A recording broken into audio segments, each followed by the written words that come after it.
Have you tried using ChatGPT to research and pick stocks? This is something I've tried a few times, and I wanted to see if others have had any success with ChatGPT as their AI research assistant. I found someone who has developed a custom ChatGPT to research and pick stocks. Matt Wolodarsky is my guest today. Matt has a very unique background and set of skills, and he is a successful investor who has developed the Wealthy Owl investment portfolio and one of the best methodologies I have seen to find and evaluate multi-bagger stocks that can be big winners in our portfolio. Today, I will talk about how he uses ChatGPT to research stocks, how you can do the same, and Matt walks us through the Wealthy Owl methodology for finding multi-baggers. I learned a lot talking to Matt. I'm sure you will do too.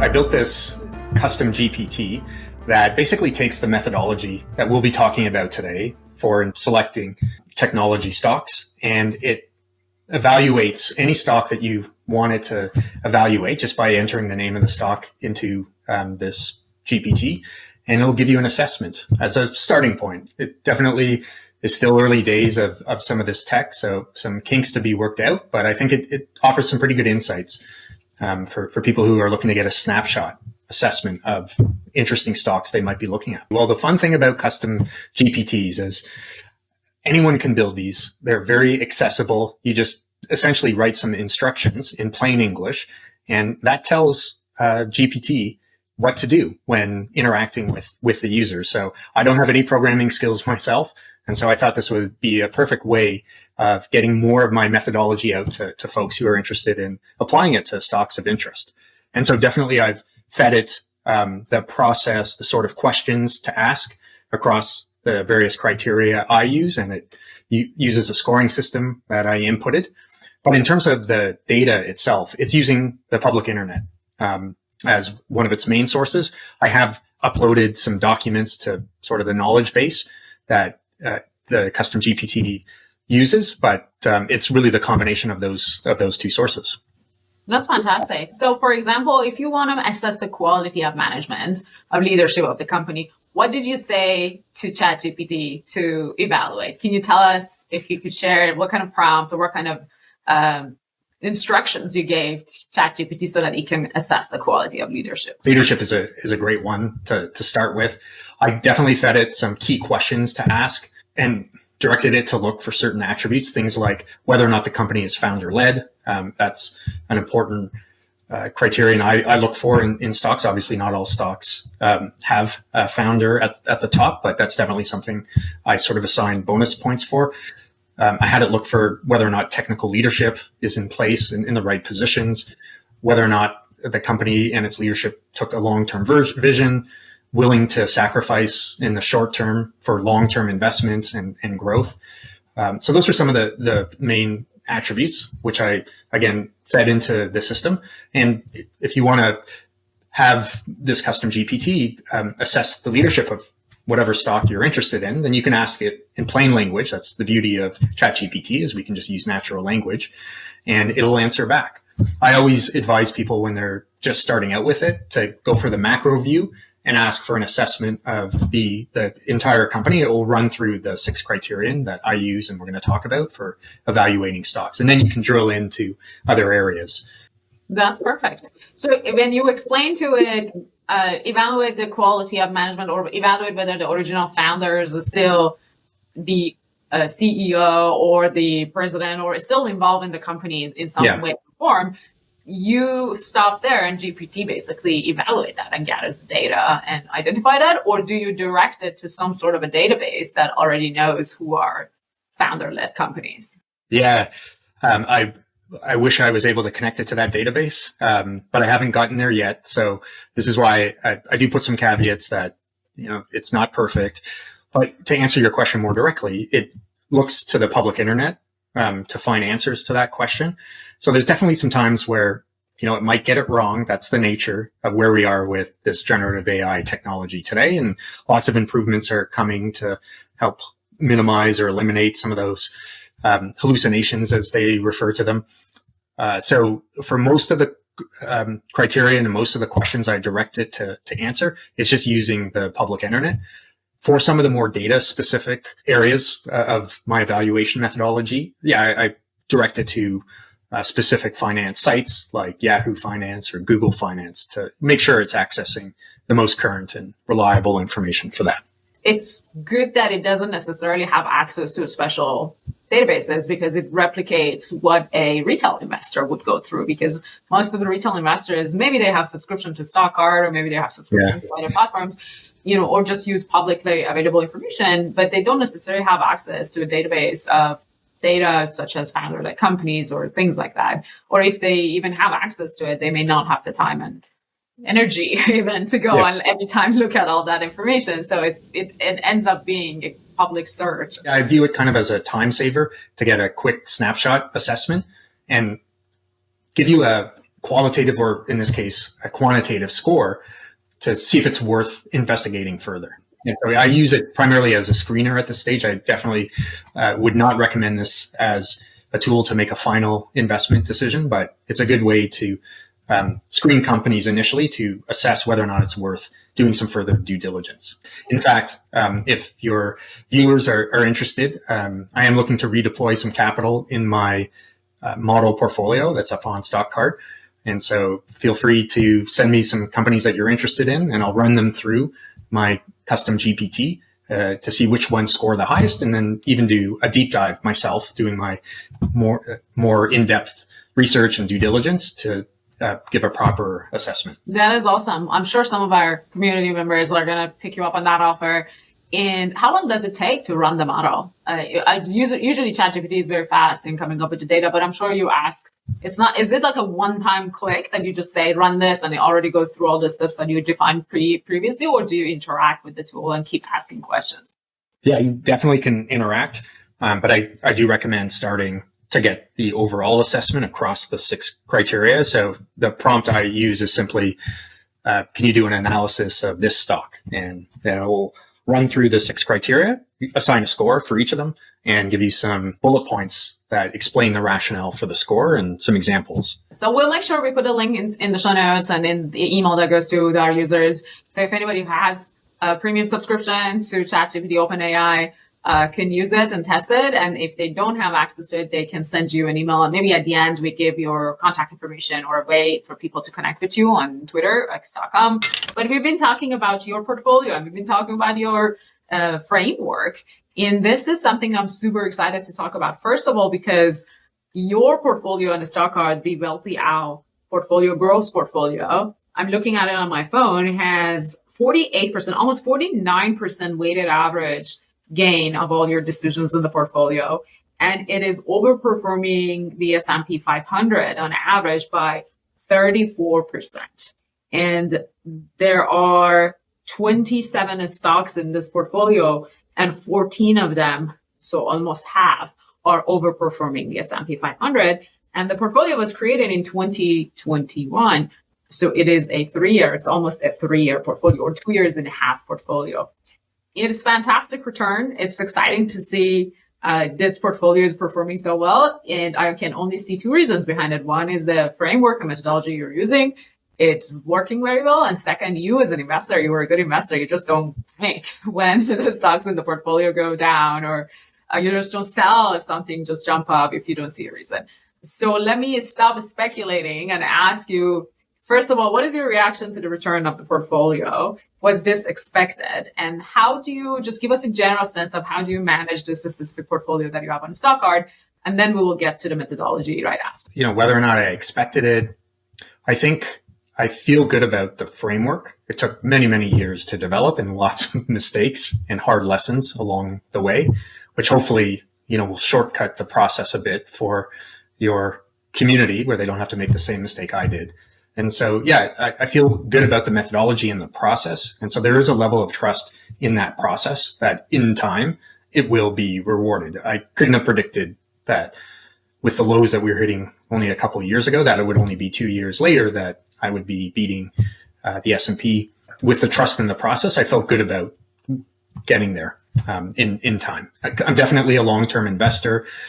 I do my due diligence. I form a thesis on a stock that I'm investing in. I revisit that thesis on a regular basis, on a quarterly basis. If anything has changed in that thesis, then I'll make adjustments. But if the stock drops in price, like most of my tech holdings did, a couple of years ago when the market was not performing well, I just go back to that thesis. If I feel like it's intact, I will hold and have confidence in the process that I went through. And if I need to drop some companies that have changed direction or not delivering on that thesis, then I'll do that as well. I don't have issue dropping names and being wrong, but I hope and trust that is the exception and not the rule. What differentiates a good investor from an average investor is the presence of some sort of a well-thought process that is a living process. To your point, it's never you create a process and then you go make some investment decisions, and some of them work and some of them don't work. What I really liked about what you were saying a few seconds ago is that this process for you is also a living process. You look back and reflect on your decisions and then keep enhancing the portfolio, the process behind the portfolio. And that's what you've been doing over the years. That's why now this is the outcome of that iterative process of you coming up with good ideas and then reflecting back on the bad ideas and trying to improve your process, which is such an important approach to investing. So let's jump into the process. The process, I was looking at your website, you call it a framework to find multi-baggers. That itself by itself is very exciting. So tell me and tell our audience, what was the thought process behind finding multi-baggers? And then let's just jump into the overall framework. What's in it? Over the years, have built this disposition. It didn't come naturally, but a disposition to be comfortable holding for the long term for what I believe will be outsized gains. And that's necessary. There's no shortcut. Right? These trends that I'm often investing in through specific companies take time to play out. And I felt very comfortable that I would be able to do that with the process I go through. And so I felt like I should pursue that. Not my entire portfolio. I definitely invest in other types of stocks, not just tech, which the framework that we're going to be talking about today is very tuned and focused on technology stocks. But for a portion of my portfolio, I think to generate wealth altering returns over the long run, over 10 plus years, you need to take some big swings. And that's what a multi-bagger is. The technical definition, I suppose, is based on, the percentage gains.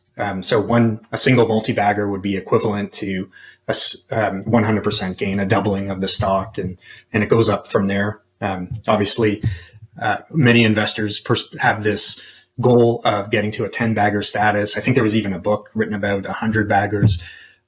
So it's a very sexy ideal to strive for in selecting stocks with the massive gains that come with it. But I think it's more about betting on these secular trends, these mega trends, which play out over, in some cases, a decade. That's actually where the process starts of the 6 criteria. That's the first characteristic that I look for in companies that I invest in to achieve this multi-bagger level of gains.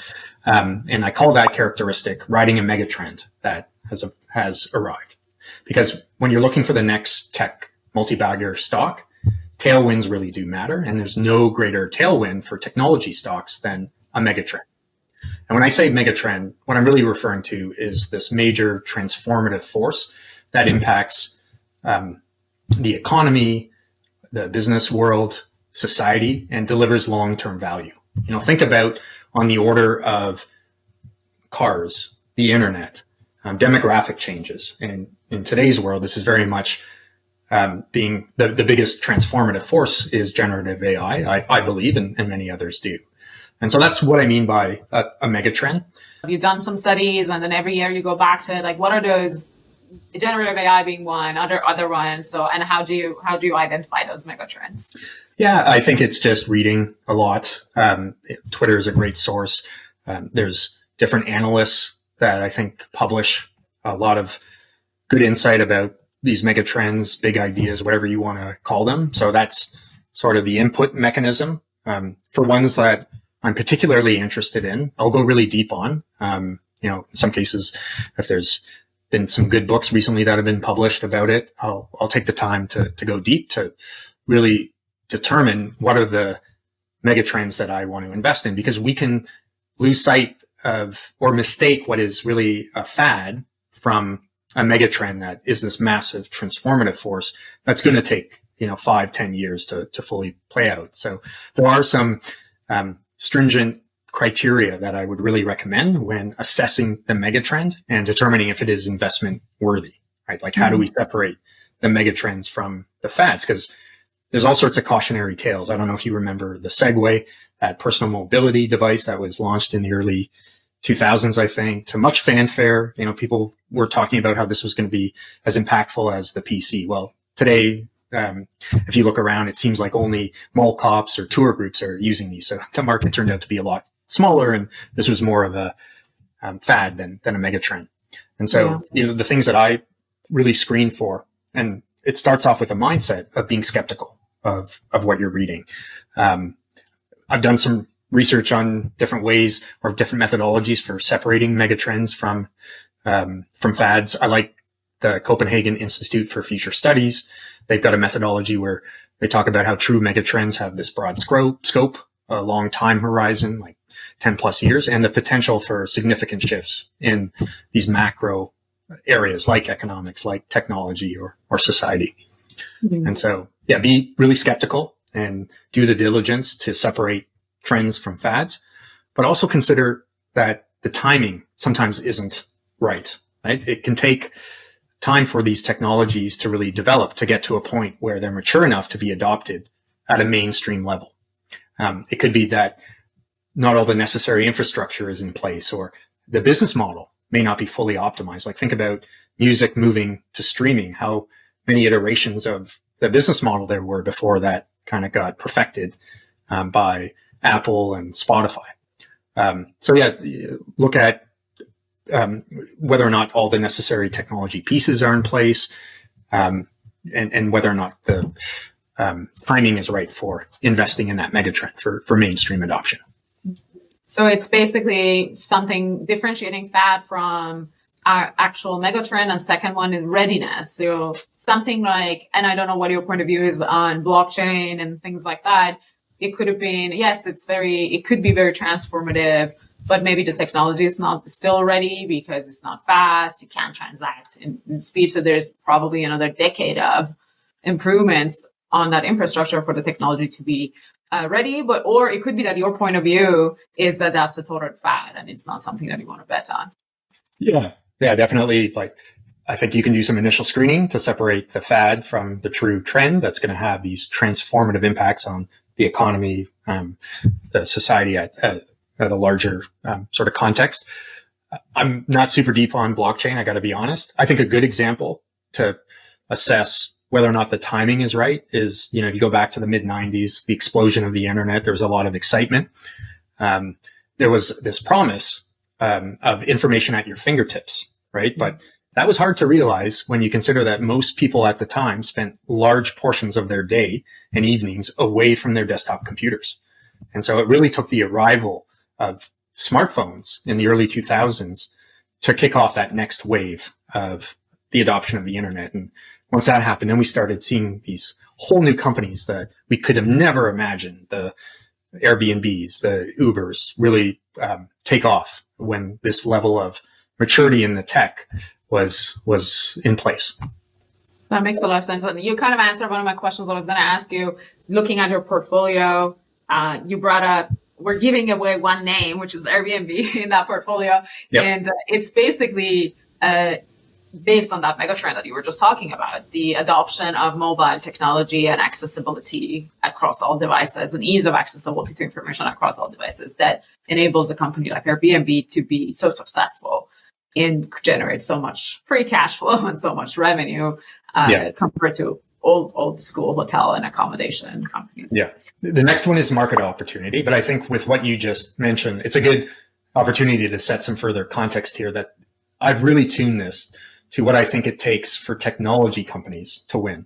Certainly some of these are applicable to any company, but as we go through these, I think you'll find some of them are pretty specific to what it takes to succeed for a technology company. But Having said that, returning to number 2 of the criteria, this process is nothing if not thorough. But the second is market opportunity, right? We're talking about what's the overall revenue size of the market opportunity that the company that you're looking at is competing in.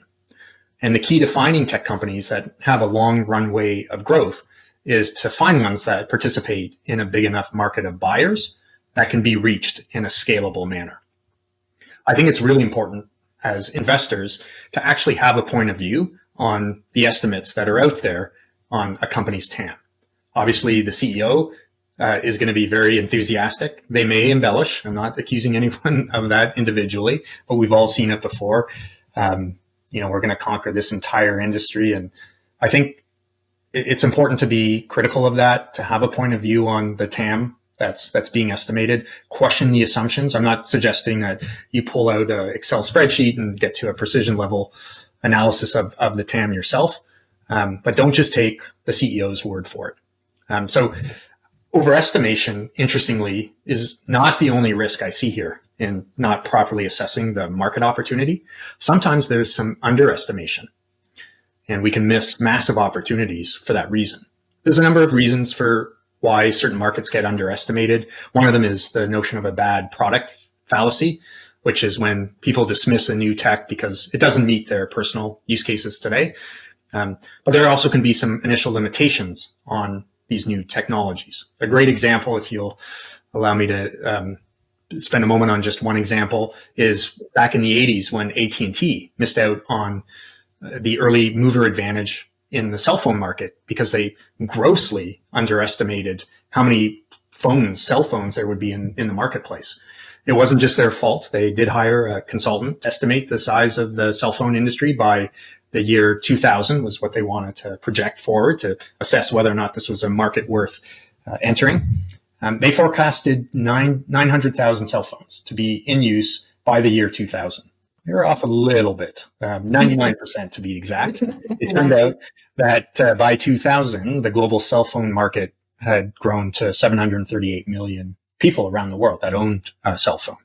Mm-hmm. And I think the reason for the under forecast was the consultants got mired in the problems with cell phones at the time. This was back in the 80s, so they were too heavy. The batteries ran out quickly. There was poor coverage, and they were insanely expensive. They didn't have the imagination that, hey, this technology would continue to miniaturize, economies of scale would kick in to bring down the cost, network technology would improve.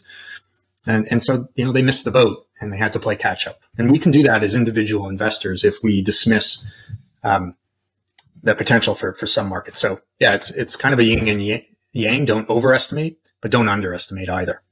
Yeah. And it's very hard because obviously if you look at back, a lot of investors want to look at the facts, right? And then when you get the facts, it's always backward looking because you get the fact from historical data. And in case of your mobile example, it's that because they probably looked at how many people are using it now, and then they try to forecast it based on some sort of a forecasting methodology and growth, and they just realize it's not going to go anywhere. But in the case of investing in massive, in your framework, because you're talking about the mega trends that are going to change the way society lives, you can't look backward looking. You have to be forward looking, and you have to look at, the cycles of technology. It's going to be lower cost. It's going to be different in terms of usage, and more people are going to adopt it. It is a very difficult thing to do. That's why it requires a lot of reading and reflecting and kind of like forming a conviction that you still don't have the data to back it up, but you're forming that conviction based on the information you're gathering. Third one is about product. I call it the better mousetrap, right? So in the world of technology investing, we can't expect to ride a long-term winner on the back of a bad product. And what it means to have a good product or bad product in tech definitely has some nuance. Like we'll talk about network effects in a moment. The size of the network can determine whether or not a product is worth using or not, and it can overcome some product efficiencies in some cases if there's a larger network around it. But it really does start with whether or not the product that the company offers gives a better overall value proposition than the alternatives out there. And a great example of this is the late 90s during the search engine wars. I don't know if you remember names like AltaVista, Lycos, Ask Jeeves. These were the search engines of the time until Google came out with a much better and more sophisticated algorithm and completely wiped out the competition. It was a winner take all essentially situation. Simple answer, right? A better product, but a complex innovation behind it. And so, yeah, does the product offer an amazing value proposition that beats the competitors?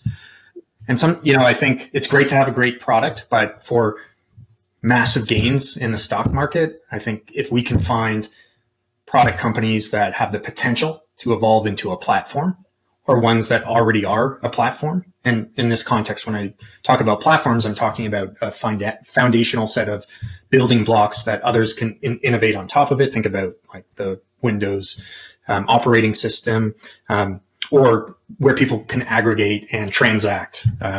Meta is a good example of that. NVIDIA, Amazon. So these are all platform companies, and not a surprise that these happen to be the largest companies in the world. So yeah, I definitely think where you can find a platform company or an emerging platform company, I think that can really supercharge your returns.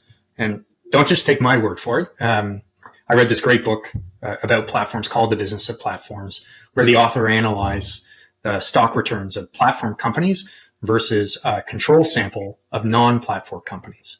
And what they found was that over a 20-year period, the platform companies outperformed the non-platform companies by 6 percentage points each year. And that's on an annualized basis. So it was churning out each year on average 6% alpha relative to these non-platform companies. If you can find those platform companies that are sort of beaten down due to a few quarters of not good performance, that's another one. Like the good example is Meta, when it was significantly down because everybody realized, oh, they're going to spend so much money on AI and on VR and AR, and it's not going to go anywhere. But the foundation behind it could be they have almost the entire population of the internet using people on Earth on this platform, and they have Meta and WhatsApp and a bunch of other platforms, Instagram, so many different businesses. It's almost so many people are building and running our advertising.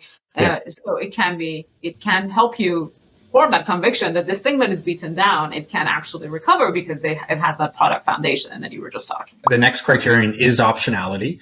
And this is when a company has a second or third act that keeps the growth going beyond that original idea. And what's necessary for that, of course, is this culture of innovation, right? You got to have leadership set their people up correctly with the right systems to be able to innovate and deliver and build that next invention or that second or third act. And that's really where you see sustained growth, where the next idea can power the next wave of growth. I see two types of optionality. The first one I call use case optionality, and that's where you have this very versatile core technology that's been built, but is adaptable to adjacent markets or adjacent scenarios.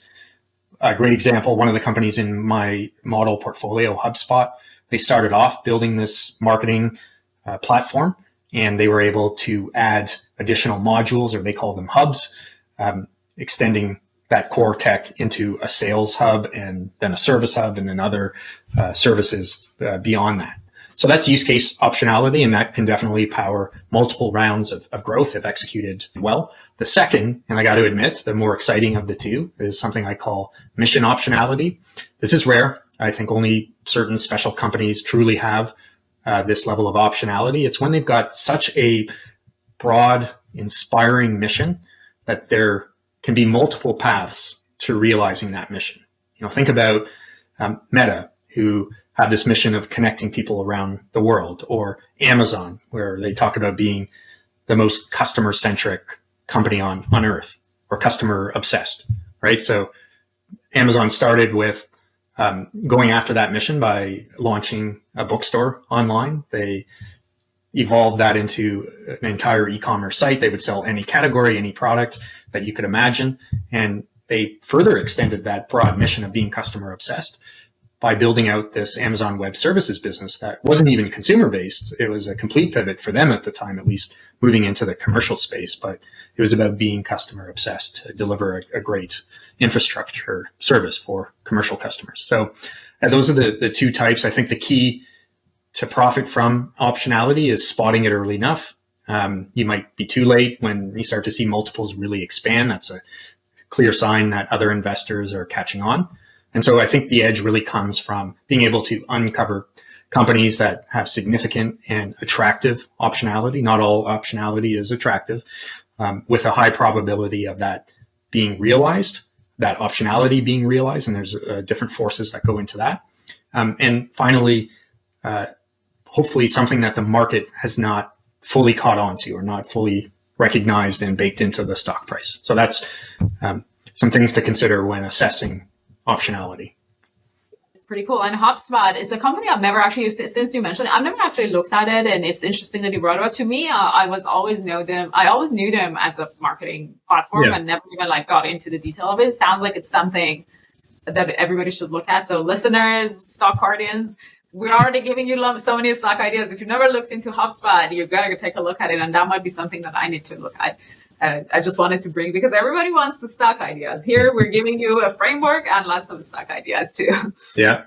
So sure. Let's go for the next two. What are the last two criteria and the framework? Yeah, number 5 is companies that have a reasonable valuation and strong fundamentals, right? It starts with finding companies that are small enough from a market cap perspective that there's enough runway for that market cap to expand and compound over multiple years. I think at an extreme level, right, if you're looking for a 10-bagger, to use our earlier discussion, you probably wouldn't start with an Amazon that is currently valued at 1.7 trillion.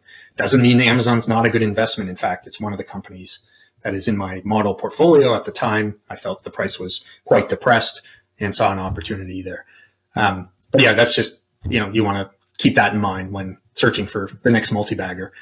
Number 2, growth is still king for technology stocks, right? Tech investors know that they're going to pay a premium for that growth, and for that premium to be justified, there needs to be, as a rule of thumb, consistent 20% revenue growth. And you want to see that over a sustained period. Hopefully you can get in early on that sustained run and really benefit from that. But growth is not enough, right? We need to see compelling unit economics that point to a profitable future. There's a number of different ways to measure. We're not going to have the time to get into it. I go into depth in that in my article. It really is about looking at the lifetime value of its customers. And there's some simple measures that you can use as a proxy: gross margin, net retention rate, sales and marketing efficiency. And then finally, valuation matters, right? It always has. I think sometimes people can forget this and get really excited in a name. So of course, when it comes to assessing the value of a technology company, that's a lot of complexity on its own. Like, you kind of got to combine this futuristic vision with financial analysis and embrace that things aren't going to be so certain. And so, traditional metrics like discounted cash flow are less relevant for high growth companies. We got to be comfortable with looking for companies that are ballpark reasonably valued, right? Not the more precise measures that value investors may use, for example. One of the authors who does a lot of tracking and analysis of tech stocks that I really like, Mark Mahaney, he wrote Nothing But Net. He gives a nice rule of thumb from a valuation standpoint to look for companies with a 20% EPS growth outlook. He feels that those can be reasonably be priced at a 20 times PE multiple at the low end to, in some rare cases, 40 PE. But that's if the company is profitable. We know over the course of tech investing that there have been some real winners that over the course of the first 5, 10, and even beyond that in some cases, what turned out to be amazing investments were not profitable during those initial years, or they were producing net losses. Think about Amazon or Netflix, right? So in these cases, these are companies who made a very conscious decision to not focus on short-term earnings, but they chose to invest in growth. And boy, were the long-term shareholders thankful about that, right? In the case of Amazon, it was building out the infrastructure necessary to scale this emerging Amazon Web Services business. For Netflix, it was about developing new content to gain market share. Just because a tech company isn't profitable doesn't mean it's uninvestable. And in fact, some of the best investments in the history of investing were not in those initial years. That makes a lot of sense.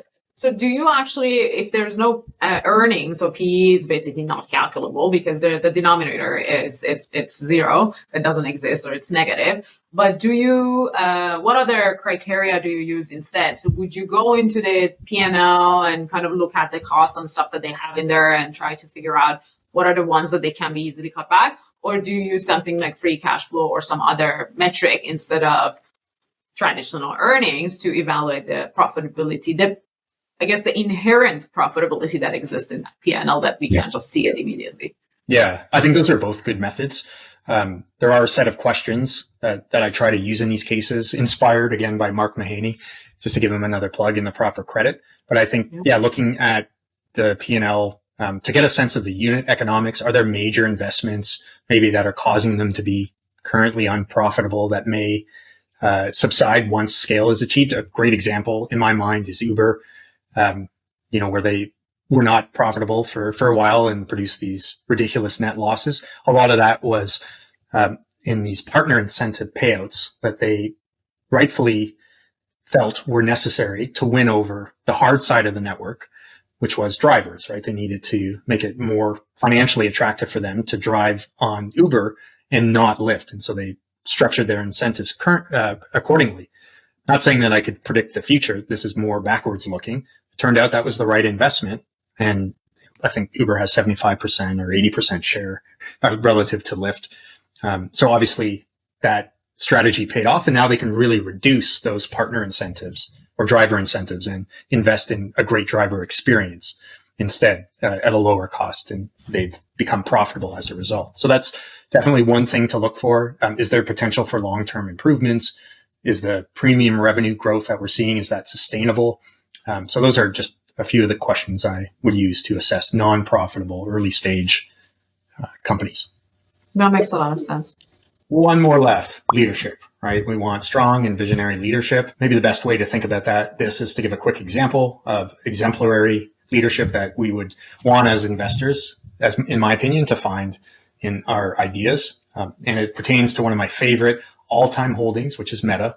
This is a stock that I invested in, started on the day of its IPO 12 years ago. It's in my model portfolio, but at the price when I bought it 2 years ago or so. I've continued to put money into Meta. And I think at the end of the day, it's kind of like a bet on Mark Zuckerberg as the CEO. Think about just 2 years ago, the challenging environment he was facing, like massive competition from TikTok. Apple was changing its privacy rules, which was going to drag its revenue down.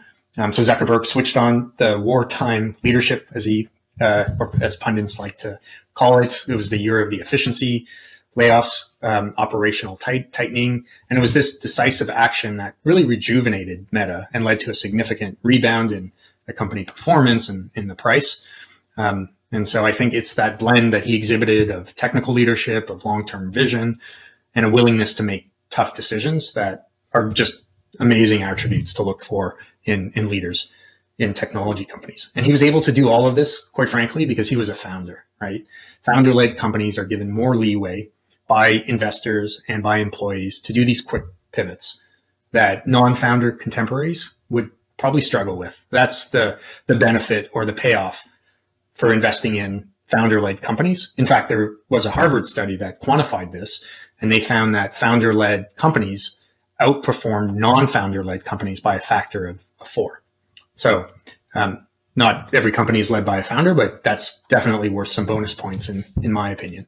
Well, excellent. So a 6-part framework to find multi-baggers. And there's a ChatGPT version of it that people can use, but there's also a portfolio on a Stockout and on your own website that people can go and take a look and copy and get ideas from. We're in that part of the show that everybody's waiting, although we've already been telling them and giving everybody clues and ideas, HubSpot, Airbnb, Uber, Meta as great examples. But what is one stock on your radar that you may have just recently bought or you're actually considering and researching and you think is pretty close to meet your investable criteria aspect framework? Yeah, for sure. There's one that the most recent stock I purchased, which is still going back a few months, I think 4 or 5 months, is Uber. This is definitely one of my highest conviction companies that I own. I definitely view this as a 5 to 10 year type time frame. So my comments are less about the short term and more about the long term. But I think it's one of those rare companies. It's got the brand that's become a verb. It's now synonymous with modern urban transportation. But I still think it's early innings in the mobility business. And there's a few trends. Like if we think about the framework that we just discussed and apply it to Uber, it's riding this mobility as a service trend where ownership, private car ownership is on the decline. Those miles traveled are moving to mobility services like Uber.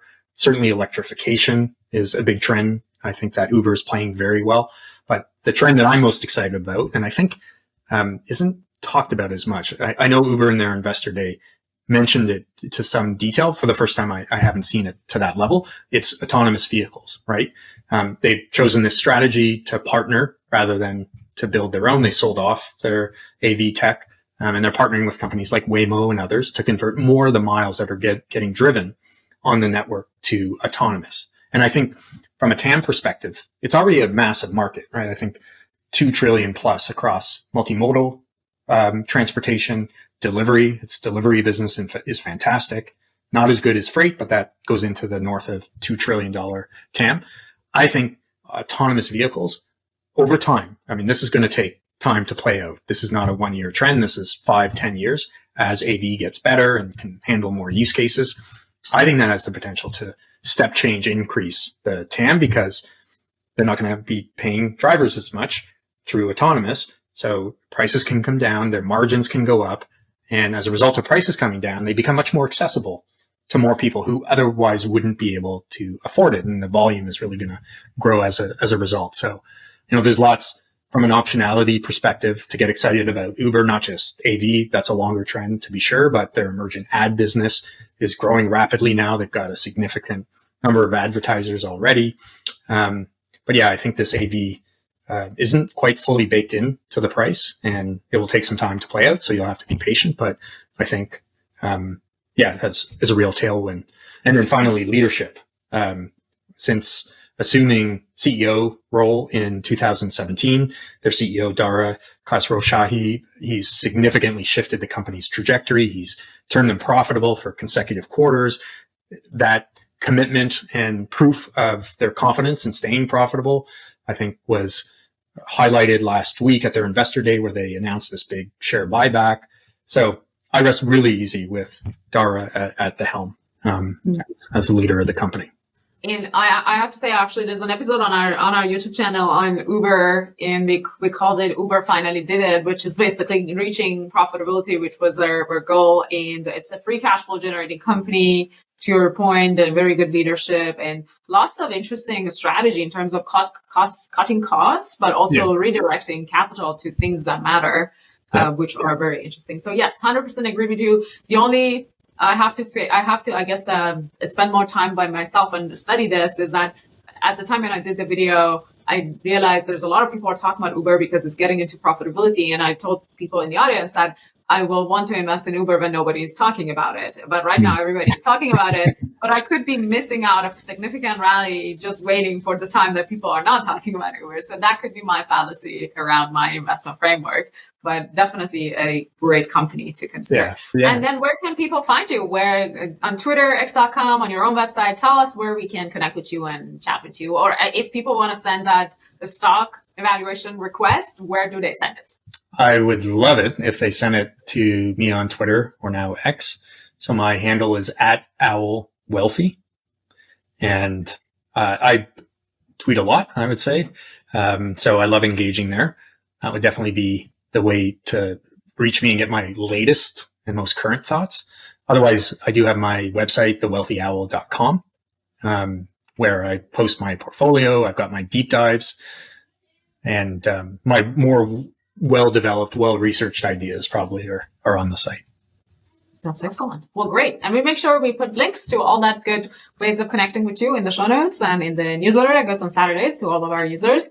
Great. And well, thank you for being on the show and sharing your portfolio on Stock Card. We're sharing your framework with us today. And I can't wait to have you back in a couple of months or a year or so and see how this market-beating portfolio of yours is performing. I'm sure it's going to be much better than S&P because it's built based on really good framework and good thought process. Well, so I appreciate it. Thank you very much, Matt, for being on the show. Thank you. I had a lot of fun. This was great.